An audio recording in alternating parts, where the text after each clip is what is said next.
Pertama-tama, mari kita sadari mengenai mosi pada pagi hari ini, yaitu Dewan ini akan mewajibkan kandidat politik untuk lulus tes kompetensi politik agar dapat mencalonkan diri. Dengan argumentasi dari tim pro, pertama-tama dengan frame-nya yaitu kenapa tes kompetensi itu penting untuk memilih kandidat yang memiliki kapasitas, menghindari pengkhianatan atas suara pilihan, dan juga untuk melaksanakan atau memberikan solusi kepada kegagalan kontrak sosial, yaitu kewajiban dari pemerintah.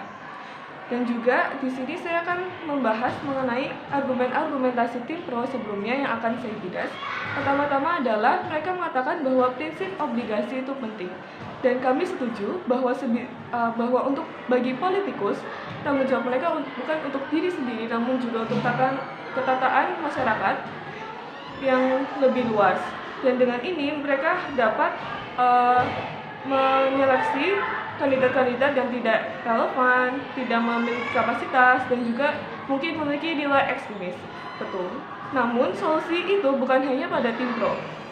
Tes kompetensi politik seperti hukum dan ekonomi itu penting.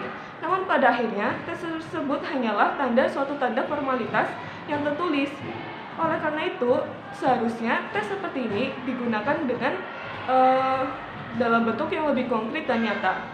Seperti misalnya kami akan menggagas suatu tes yang lebih konkret, misalnya seperti kandidat-kandidat diharuskan untuk membuat suatu visi misi ataupun proker dan juga mensosialisasikannya kepada masyarakat. Dengan ini masyarakat pun akan lebih tertarik. Dan juga untuk argumentasi yang kedua mengenai nilai praktikalitas, banyak orang-orang generasi zaman sekarang itu menjadi apatis karena tidak peduli ataupun kecewa dengan kandidat-kandidat yang sebelumnya, sehingga mereka pun tidak memiliki pikiran bahwa politik itu menjadi jalan yang bagus. Dengan begini seharusnya membuat tes-tes yang lebih engaging atau menarik perhatian masyarakat generasi muda saat ini. Dengan contohnya seperti yang saya tadi sampaikan, suatu misi kampanye yang dibuat oleh kandidat dan mengenalkannya kepada masyarakat luas, sehingga masyarakat luas dapat menilai sendiri bahwa tes tersebut itu konkret, tidak hanya tertulis mengenai pengetahuan dalam suatu kertas dan tinta, namun juga dapat dibuat menjadi aksi yang nyata.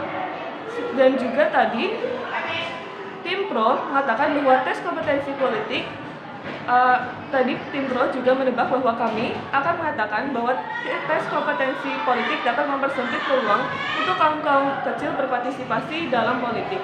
Meskipun tim pro sudah menggagas bahwa akan adanya pendidikan, namun ini tidak menjamin bahwa semua orang atau peserta kandidat yang ingin maju mencalonkan mendapatkan akses yang sama. Sehingga dengan begini, apakah calon yang lebih unggul dalam bidang praktikal, realisasi, konkret dibanding teoretikal dan juga ilmu-ilmu tidak layak untuk maju? Seharusnya itu kita akan menggagas suatu tes yang lebih baik dan memiliki hasil yang lebih signifikan. Sehingga hal ini menuju pada argumentasi saya memiliki satu argumentasi dengan 2 lapis, dan juga saya akan coba untuk membandingkannya dengan tes kompetensi tertulis. Yang yaitu adalah aksi nyata dapat mengubur jiwa-jiwa apatis.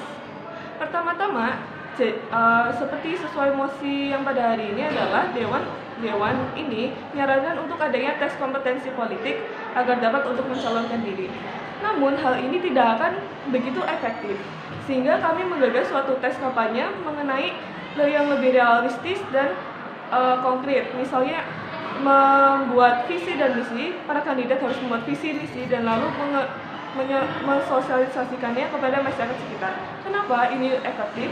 Karena hal ini dengan masyarakat yang tidak hanya duduk diam pada suatu instansi dan mengerjakan soal tes kompetensi ini, namun ketika kandidat itu melakukan tes dengan bersosialisasi, jalan-jalan kepada masyarakat, sehingga hal ini dapat menunjukkan bahwa tes tersebut dapat dilakukan dan juga apa yang menjadi kapasitas para kandidat itu benar-benar dapat berjalan di dunia nyata.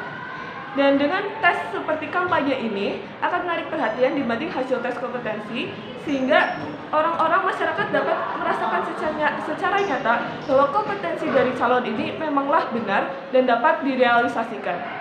Sehingga dari program dan aksi nyata mereka dengan masyarakat yang mau ikut serta dalam proses bahkan dalam pencalonan diri pada kandidat. Hal ini akan menurunkan angka-angka apatis dibandingkan dengan masyarakat yang hanya ditunjukkan dari hasil tes. Hal ini tidak akan memberikan hasil yang begitu signifikan. Lalu untuk layer yang kedua, check and balance tidak hanya ada pada tim pro. Mengapa? Check and balance kami malah lebih realis dan juga lebih konkret. Kenapa? Karena kami menggagas bahwa check and balance harusnya berupa dari opini, feedback, reaksi dari masyarakat sekitar. Mengapa masyarakat? Karena orang-orang yang duduk di kursi politik bertanggung jawab atas masyarakat. Target dari kebijakan mereka adalah seharusnya untuk mensejahterakan masyarakat. Jadi seharusnya kita membiarkan masyarakat menjadi judges atas kandidat-kandidat tersebut. Dengan begini, masyarakat tidak hanya duduk diam di rumah melihat hasil tes yang bahkan hanya tertulis angka maupun tulisan, namun juga ikut mengkritis tes kompetensi tersebut dengan nyata. Misalnya ketika orang-orang kandidat-kandidat jalan-jalan dan juga mensosialisasikannya, membuat kampanye, dan juga memberikan peluang untuk masyarakat dapat mengkritik secara langsung, memilih apakah kandidat-kandidat tersebut pantas untuk mencalonkan diri pada kursi-kursi politik. Dengan begini, tes kapabilitas dapat terlaksana dengan lebih nyata dan lebih konkret. Terima kasih.